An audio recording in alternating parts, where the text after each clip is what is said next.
Olá, sejam todos bem-vindos à nossa Escola Bíblica Online. É um prazer tê-los aqui novamente. Chegamos à aula de número 4. E a aula de número 4 vai trazer um assunto, em certa medida, complicado da gente tratar, conversar e explicar, tendo em vista que eu disse a vocês na aula 1 e na aula extra, e se você não assistiu nem a aula 1 nem a aula extra, eu indico que você comece por lá, assista aquele conteúdo e depois vem aqui para que você entenda a complexidade do que nós vamos tratar hoje. Naquelas aulas eu apresento os problemas que existem em relação à historiografia sobre a origem do movimento pentecostal. Como consequência a esses problemas historiográficos, Amos Yong diz o seguinte: pentecostal foi entendido como um movimento definido por um encontro com o Espírito Santo, chamado batismo no Espírito Santo, que foi evidenciado pelo falar em línguas. Ou seja, dentro dos problemas historiográficos apresentados na aula 1 e na aula extra, uma historiografia que vai ser comprometida em entender o movimento pentecostal como sendo um movimento do Espírito que surgiu na Rua Azusa, nos Estados Unidos, e a partir dali vai se propagar, não como um movimento global do Espírito. A partir então deste problema historiográfico, nós vamos ter um conceito sobre o que é ser pentecostal, que é um conceito que não consegue colocar todo mundo dentro do guarda-chuva. Só consegue colocar dentro do pentecostalismo aqueles que são da tradição norte-americana ou que concordam com essa compreensão. Veja que algumas pessoas procuraram outras alternativas para não tentar resolver o problema, mas acabou não dando certo porque você criou nomes secundários pentecostais e outras coisas do tipo reformado, que acaba fugindo muito o que é o movimento pentecostal. É claro que você precisa entender essa questão que foi explicado na aula 1 e na aula extra. Então, se você não assistiu, é importante voltar lá para você não ficar perdido aqui sobre essa discussão historiográfica. Como consequência, então, daquela discussão historiográfica, o movimento pentecostal tem tudo a ver com falar em línguas, porque é assim que o movimento do Espírito se caracterizou na Rua Azusa. Não foi assim em outros lugares, mas como você está tentando identificar a origem norte-americana, você acaba criando uma regra que tem problemas exegéticos, vai ter problemas hermenêuticos, vai ter problemas historiográficos e problemas. O resultado, então, desta compreensão teológica é que vai surgir muito, mas muito embate sobre quando e como alguém é batizado no Espírito Santo. Quando alguém é batizado no Espírito Santo e como alguém é batizado no Espírito Santo se tornou matéria de discussão e de diálogos e debates. E essa é uma discussão com tantos argumentos, com tanta elaboração. Você vai para alguns debates, você vai ler, as pessoas chegam a criar termos específicos para tentar defender a ideia. E quando você faz essa filosofia exegética, você já está tentando assumir um compromisso de dizer que é isso e ponto final.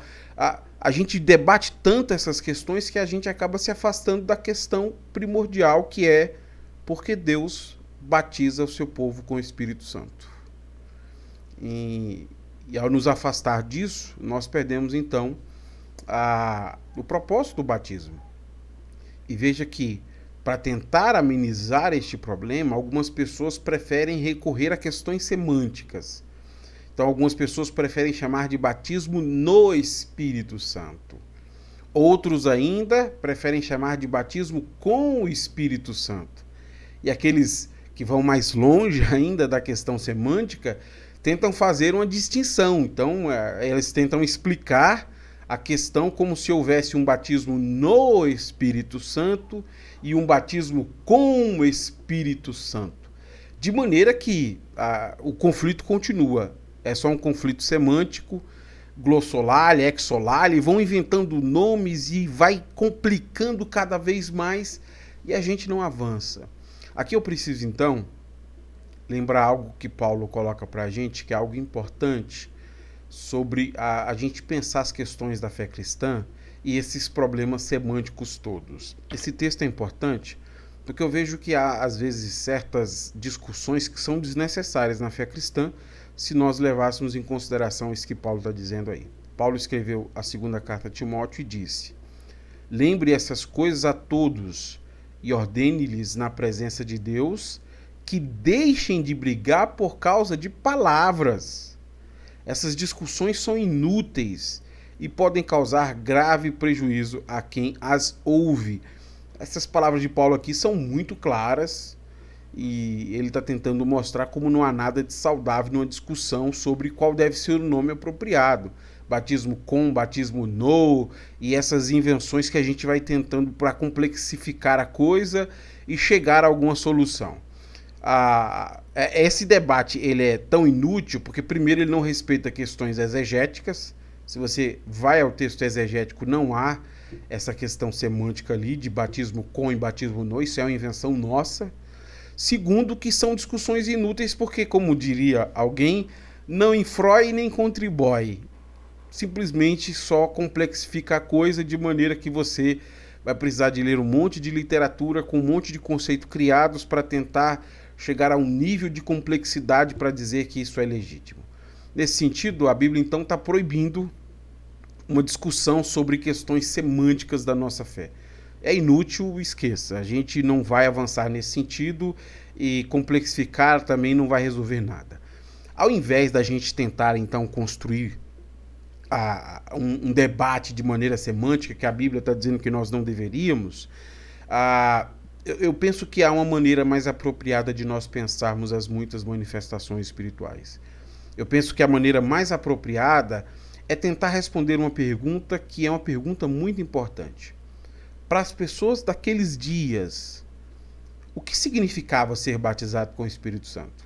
Para aqueles primeiros leitores do texto bíblico, para as pessoas que receberam essa promessa, o que o autor bíblico quis expressar com esse termo, batismo com o Espírito Santo? Então eu acho que aqui a gente já consegue, de forma fiel, reconstituir o sentido do texto e procurar um diálogo que caminhe por uma orientação bíblica. Aqui eu queria indicar, antes de responder, duas bibliografias para você que deseja se aprofundar nesse debate, que é um debate muito longo e é claro que esse vídeo não vai conseguir chegar nem perto das discussões todas. Mas se você deseja fazer um estudo honesto e profundo, eu indico o Craig Keener. Sem dúvida nenhuma, não há ninguém como ele fazendo isso de forma exegética, de forma honesta. Não há mesmo. Então eu queria indicar dois livros dele que vão assim, te dar uma base muito boa, uma base bíblica, sem invenções de expressões e de compromissos hermenêuticos que vão acabar criando o que a Bíblia não tem. Inclusive tem uma citação do Craig Keener, que eu gosto de citar lá na explicação de cessacionismo, que o Craig Keener diz assim: ninguém deixaria de acreditar na continuidade dos dons se não fosse ensinado sobre isso. O que ele está querendo dizer é que lendo a Bíblia ninguém chegaria a essa conclusão. Alguém só chegou porque alguém assumiu esse compromisso de dizer isso. Então são dois livros que eu acho que são bons para quem deseja se aprofundar. Esse do Craig Keener, do comentário exegético, ele é um lançamento novo, nós estamos em 2022, a CPAD acabou de lançar ele, é um calhamaço muito bom, mas aqui nós só temos do capítulo 1 até o capítulo 1 e 2, então são mais de 900 páginas aí, de 2 capítulos de Atos, para você ver como ele é um estudioso sério dessa questão. Ele tem outros 3 volumes de Atos, volume 3, volume 2, 3 e 4, mas ainda não está traduzido, mas aqui já dá para você começar os estudos. E se você quiser algo mais sistematizado, o Espírito na Igreja, o que a Bíblia ensina sobre os dons, eu penso que na língua portuguesa hoje é o que a gente tem de melhor aí, dado o compromisso exegético dele e as respostas que ele oferece. Como o Craig Keener responde essa questão que eu acabei de dizer a vocês? Para as pessoas daqueles dias, numa reconstituição exegética, o que significou para aquelas pessoas ser batizados com o Espírito Santo? Então, no livro Espírito na Igreja, na página 171, ele diz o seguinte: a expressão batismo no Espírito Santo, obviamente, abrange dois elementos básicos: batismo e Espírito Santo. A primeira imagem pode corroborar a ideia de que o batismo no Espírito ocorre na conversão. A segunda, que esse batismo reflete uma experiência subsequente de capacitação. Ou seja, o que o Craig Keener está dizendo é que se nós tentarmos assumir um compromisso exegético de compreender o que o autor quis expressar e como aqueles primeiros leitores entenderam isso, como os leitores do primeiro século entenderam essa expressão batismo no Espírito Santo, ele está dizendo que aqueles ouvintes e o escritor deu duas ênfases para uma mesma expressão. Então, batismo com o Espírito Santo significava um primeiro contato com o Espírito, que é um contato no momento da conversão, mas também batismo no Espírito Santo significava um revestimento posterior que o Espírito traria sobre a igreja. Então, muito provavelmente, é assim que aqueles primeiros leitores, num compromisso exegético de tentar reconstituir o sentido do texto, é assim que aqueles primeiros leitores entenderam essa expressão batismo com o Espírito Santo. Se os primeiros leitores entenderam o batismo como sendo duas coisas, uma primeira experiência e uma experiência subsequente, por que há tanta rivalidade interpretativa sobre o que é batismo com o Espírito Santo? A resposta aqui é interessante, porque o Craig Keener indica que quando as pessoas vão falar sobre batismo, eles selecionam textos de forma muito específica para tentar defender uma ou outra ideia. Então, a pessoa que acha que o batismo é uma experiência na conversão, ele seleciona textos que mostram o batismo como uma experiência na conversão. A pessoa que acha que o batismo é uma experiência subsequente, ele seleciona texto como sendo uma experiência subsequente. E aí eles vão usar textos distintos para defender, então, momentos distintos dessa experiência com o Espírito Santo. A intenção dessas pessoas ao fazer isso é tentar mostrar que batismo ou tem que ser uma coisa ou outra. Então são duas ideias excludentes. Então esse é o primeiro problema, porque não é um compromisso exegético, é um compromisso hermenêutico. A pessoa diz, olha, ou tem que ser isso ou tem que ser aquilo, não pode ser as duas coisas. Então para essas pessoas, você não consegue ver o batismo como sendo as duas coisas, porque elas não respeitam os textos diversos e a maneira como eles apresentam o batismo como sendo mais de uma experiência com o Espírito. Então nós temos que compreender isso, porque nós não podemos copiar esse erro. Nós não podemos selecionar textos específicos para tentar defender ideias específicas, sendo que nós temos que usar a Bíblia inteira como referência para a discussão da questão. E por isso que eu disse que o Craig Keener é uma referência boa, né, como estudioso do Novo Testamento, de textos e de passagens bíblicas tão importantes que mostram isso que estou dizendo a você. Nós não podemos, a todo custo, tentar fugir desta honestidade bíblica só para tentar defender a nossa ideia, né? Isso seria muito errado da parte de qualquer pessoa. Isso é muito perigoso também. Não traz benefício nenhum, nem para quem ouve, como Paulo diz, e nem para a igreja local. O correto, então, é considerar o que a Bíblia diz em todo o texto. É considerar todas as passagens. O batismo no Espírito Santo, se nós considerarmos todas as passagens, diz respeito a diferentes aspectos e a diferente obra do Espírito Santo que acontece em diferentes momentos na vida da pessoa.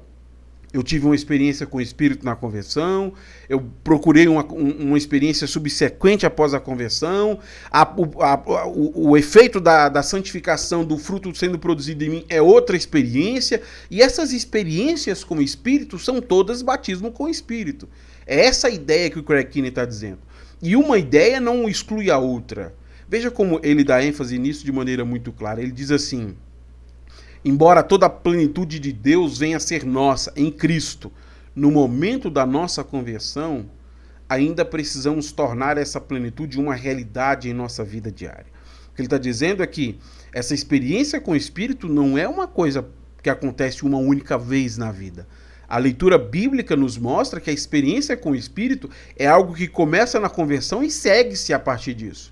Segue-se pela conversão, segue-se pelo testemunho eficaz.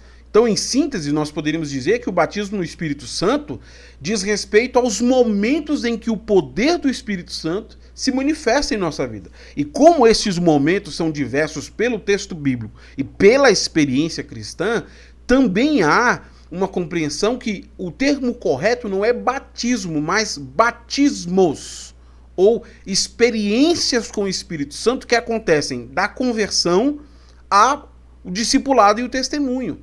O Espírito vai nos transformando desde que nós ouvimos o Evangelho. O Espírito nos permitiu crer nesta verdade como uma verdade revelada. E depois de crer no Evangelho e ser batizado em nome do Pai, do Filho e do Espírito Santo, nós avançamos na fé. Nós pedimos o Espírito que nos torne testemunhas eficazes daquilo que Cristo está fazendo. Então veja que é mais de uma experiência que está situada em mais de um momento na vida.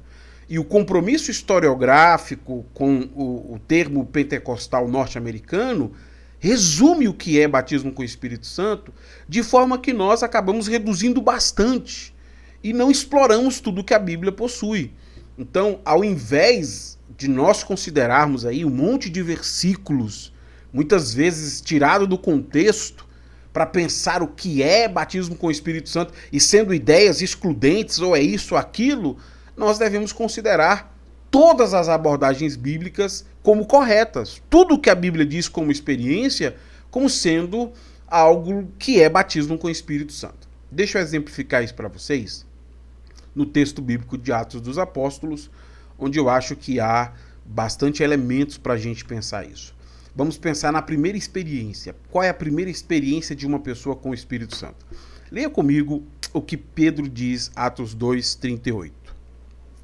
Pedro respondeu: vocês devem se arrepender para o perdão de seus pecados e cada um deve ser batizado em nome de Jesus Cristo. Então receberão a dádiva do Espírito Santo. O que é que Pedro está prometendo a essas pessoas quando elas perguntam o que faremos nós para herdarmos a vida eterna? Pedro está dizendo, olha, se vocês se arrependerem, se vocês forem batizados, logo em seguida vocês receberão o Espírito Santo. Ou seja, aqui em Atos 2:38, o Espírito Santo está sendo prometido após a conversão, exatamente como um selo de propriedade. Então, e essa imagem aparece muito em Paulo, né? O Espírito como um selo de propriedade. Agora que você se arrependeu, agora que você foi batizado, a prova de que você agora é filho de Deus é o selo que está em sua vida. Então, o Espírito Santo como um selo que confirma essa salvação alcançada em Cristo Jesus. Essa é a primeira experiência com o Espírito. Essa experiência de testificação, essa experiência de conversão, essa experiência de salvação. Mas há uma segunda experiência que aparece no capítulo 8 e que é interessante de observar também e pegar algumas nuances de conflitos que as discussões acabam criando aqui. Veja comigo o capítulo 8, versículo 12. No entanto, quando Filipe lhes levou a mensagem sobre as boas novas do reino de Deus e sobre o nome de Jesus Cristo, eles creram. E como resultado, muitos homens e mulheres foram batizados. Você percebe o que o texto está dizendo para a gente? No ministério de Filipe entre os samaritanos, aqueles que creem na pregação de Filipe se arrependem dos seus pecados e são batizados. O que tem de promessa lá no Atos 2? Se você se arrepender e for batizado, você recebe um selo, que é o quê? A promessa do Espírito Santo. O Espírito Santo, a dádiva do Espírito Santo. Mas observe que nesse texto há algo de muito peculiar que é importante de nós observarmos. Aquele Espírito que havia sido prometido depois do arrependimento, depois do batismo, ele aparece aqui como uma experiência que eles ainda não tinham experimentado. Uma experiência que eles ainda não tinham desfrutado. Veja comigo o versículo 14 e 15.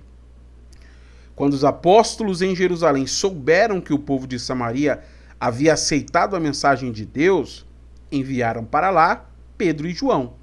Assim que os dois chegaram, oraram para que aqueles convertidos recebessem o Espírito, pois apesar de terem sido batizados em nome do Senhor Jesus, o Espírito ainda não havia descido sobre nenhum deles. É inegável, e o ponto que chama a atenção nossa é que o mesmo autor está dizendo que eles já tinham se arrependido, eles já tinham sido batizados em nome de Cristo, mas eles ainda não haviam recebido uma experiência com o Espírito Santo. Eles ainda não haviam recebido um batismo com o Espírito Santo. É isso que eu estou tentando mostrar a vocês dentro do conceito do que é ser batizado com o Espírito Santo. Esse texto não está falando daquela primeira experiência, porque senão esse texto anularia o outro. O outro texto diz que depois que o Atos que nós lemos, depois que você se arrepende e é batizado, o Espírito Santo vem como um selo que a pessoa agora tem em si, de que ela agora é propriedade de Deus por meio da salvação em Cristo Jesus. Aquilo que foi prometido em Atos 2. Mas aqui o que o texto está dizendo para a gente é que eles ainda não haviam recebido uma outra experiência de forma visível desse poder do Espírito Santo. Observe que interessante o versículo 17, 18 e 19, porque ele vai mostrar um contraste sobre como este selo aqui é diferente do selo de Atos 2. E veja como Simão Mágico dá ênfase a essa questão. Então Pedro e João impuseram as mãos sobre eles e receberam o Espírito Santo. Simão viu que as pessoas receberam o Espírito. Você viu? Simão viu. Lá em Atos é um selo na pessoa. Aqui Simão viu acontecendo alguma coisa. Então houve uma manifestação visível. Simão viu. Seguindo o texto, o Espírito, quando os apóstolos impuseram as mãos sobre eles, então ofereceu-lhes dinheiro, dizendo: dê-me este poder também, para que quando eu impuser as mãos sobre as pessoas, elas recebam o Espírito Santo.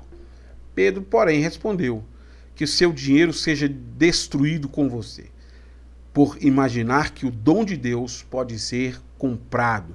Pessoas que já haviam sido batizadas em nome de Cristo, pessoas que haviam se arrependido do seu pecado, pessoas que tinham recebido o Espírito como um batismo de selo, agora eles precisam de mais. E quando os apóstolos colocam as mãos sobre eles, oram sobre eles, aquelas pessoas recebem mais um batismo. Aquilo foi tão impressionante o que aconteceu que Simão, o mágico, quis comprar essa habilidade espiritual. Pedro repreende Simão, o mágico, dizendo que essa experiência de poder com o Espírito não pode ser comprada. E esse é o pecado de simonia. O que é o pecado de simonia? É o pecado de achar que as coisas do Espírito podem ser compradas ou manipuladas. Nós não podemos manipular o Espírito e esse é um pecado gravíssimo. O Espírito Santo é Deus e nós não manipulamos Deus e nem vendemos Deus. Quem tenta fazer isso e quem acha que pode fazer isso está pecando de forma muito severa. Com isso, qual é a conclusão que nós chegamos? O batismo no Espírito Santo diz respeito a momentos em que o poder do Espírito se manifesta em nossas vidas. Esse Espírito se manifesta depois do nosso arrependimento, com o batismo, como um selo de que agora nós somos povo de Deus. Mas esse Espírito, além disso, pode se manifestar como uma experiência subsequente para o testemunho eficaz. Por isso que o mais apropriado é falar em batismos no Espírito, porque há mais de uma experiência com o Espírito Santo sendo testificada pela Bíblia. Sobre isso, eu quero ler o comentário do Craig Keener no texto de Atos, porque ele coloca algo importante dessa discussão que às vezes foge ao nosso olhar. A discussão teológica moderna sobre o tempo pode nos distrair de ouvir a ênfase teológica de Lucas aqui. Independente do momento, essa narrativa é tão enfática quanto Atos 1, 4 e 5. E o que diz lá sobre o poder do Espírito não é opcional para a vida do cristão. É a necessidade de tal empoderamento deve ser atendido com urgência. Fiquem em Jerusalém até que do alto... Isso é o que o texto está dizendo. Até que do alto vocês sejam revestidos de poder. Não é uma opção, é uma urgência. Se Lucas fala de capacitação aqui, Ele também indica que os crentes em Samaria, como os cristãos gentios posteriores, tornaram-se não meros beneficiários do ministério de Jerusalém, mas eles próprios agentes capacitados para a divulgação da palavra. O Gordon Fee tem um comentário interessante, que ele diz que nós tentamos compreender o batismo com uma mente grega, e aí nós vamos colocar um sine qua non, ou é isso ou é aquilo. E nesse momento nós restringimos a manifestação do Espírito àquilo que nós acreditamos, ou a experiência de conversão ou a experiência subsequente. Mas se nós respeitarmos o texto, o batismo é os dois momentos. O batismo é tanto uma experiência de conversão como um selo, e Paulo fala muito disso em Romanos 8, eu acho maravilhoso aquele texto de Paulo, como também é uma experiência subsequente para capacitação do povo. E Paulo também fala disso à igreja em Corinto, 1 Coríntios 12, onde ele fala sobre essa experiência de capacitação, experiência subsequente. Então veja que aqui em Samaria o que está acontecendo é que esses samaritanos estão sendo capacitados para não ser apenas beneficiários do que está acontecendo, mas para eles também se tornarem testemunhas eficazes do que Cristo está fazendo, para que eles possam também ir testemunhar da obra de Cristo e do seu grande amor que foi demonstrado por Deus. Tendo feito então essa explicação sobre o que é batismo, eu queria fazer duas aplicações e terminar a minha aula de hoje. Primeira aplicação: não podemos restringir a experiência com o Espírito ao nosso gosto pessoal. Não é o que eu acho, não é o que eu penso. E eu sei que para muitas pessoas é difícil isso. A gente aprende uma coisa de alguém que tinha muitas boas intenções e que aprendeu de alguém que tinha muitas boas intenções, mas a nossa fé não se baseia em boas intenções, a nossa fé se baseia no texto bíblico. E eu não posso restringir a minha compreensão às boas intenções de alguém de me ensinar o que é batismo. Eu preciso focalizar no que a Bíblia diz ser o batismo. Por isso que eu indiquei 2 livros que são muito bons. Porque o Craig Keener vai te guiar pelo texto bíblico, te apontando o texto bíblico, sem precisar criar conceitos fora do texto. Conceitos para tentar elevar o nível de complexidade para fazer parecer que é isso. Não há necessidade, nós só precisamos do texto bíblico. E o texto bíblico é suficiente para nos mostrar que há mais de uma experiência. E eu não posso pegar apenas o que eu acho que é apropriado. Nesse sentido, eu queria colocar o que ele diz no livro que eu falei para vocês, O Espírito na Igreja, porque ele fala que o batismo com o Espírito Santo, ele tem lições para os cessacionistas e para os pentecostais. Lições muito valiosas. Quais são as lições? Por um lado, Atos desafia muitos pentecostais e carismáticos que se contentam em orar em línguas, mas que não atentam para o poder de Deus de outras maneiras. Por outro, desafia muitos não pentecostais que se contentam com uma vida devocional parada, desprovida de verdadeiro fervor ou poder. Ou seja, Atos desafia a maior parte da igreja a ter um encontro mais profundo com o Espírito de Deus.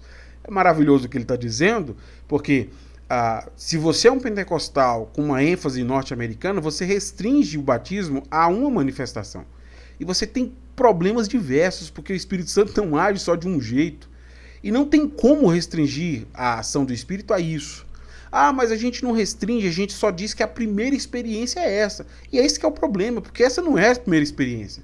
A primeira experiência é o selo de confirmação da sua salvação. E existem várias outras experiências. Então, para os pentecostais, é um alerta. Olha, lembre de 1 Coríntios 12. Não existe só falar em línguas. Existem outros dons e vocês devem buscar aqueles que causam maior edificação. O compreensível deve ter supremacia ao incompreensível. No sentido de que os outros dons que causam edificação, eles devem ter por nós uma primazia ao dom que só causa edificação se tiver em línguas. Se você nunca fez um estudo de 1 Coríntios 12, 13 e 14, eu indico que você faça. Você, como pentecostal, precisa estudar esse texto. Para os cessacionistas, a Bíblia está dizendo que vocês são culpados do pecado de apagar o Espírito. Porque o que o Espírito quer fazer na vida de vocês vai mais do que o selo inicial. O Espírito deseja capacitar vocês a um testemunho mais efetivo. Segunda aplicação. Para ser uma testemunha autêntica de Cristo, a pessoa precisa ser batizada no Espírito. E é claro que a minha aplicação, ela está explorando os dois elementos que eu disse aqui na aula de hoje. Se você deseja ser um testemunho de Cristo, você precisa passar pelos dois batismos com o Espírito Santo, que são essenciais na fé cristã. O primeiro batismo a que me refiro é o batismo da experiência que confirma a sua salvação. Esse batismo é aquele que o Espírito Santo é quem abre o nosso entendimento para as verdades reveladas como sendo verdades de Deus. E aqui eu resgato Paulo, porque isso que Paulo diz em 1 Coríntios 12 mostra essa primeira experiência com o Espírito como essencial. Veja, por isso, quero que compreendam que ninguém que fala pelo Espírito de Deus amaldiçoa Jesus. E ninguém pode dizer que Jesus é Senhor a não ser pelo Espírito Santo. Ninguém pode dizer que Jesus é Senhor a não ser pelo Espírito. Por quê? Porque é o Espírito que confirma essas verdades como verdades reveladas. Se não foi o Espírito quem confirmou isso, eu estou reproduzindo a ideia de alguém. Eu estou produzindo uma crença pessoal minha.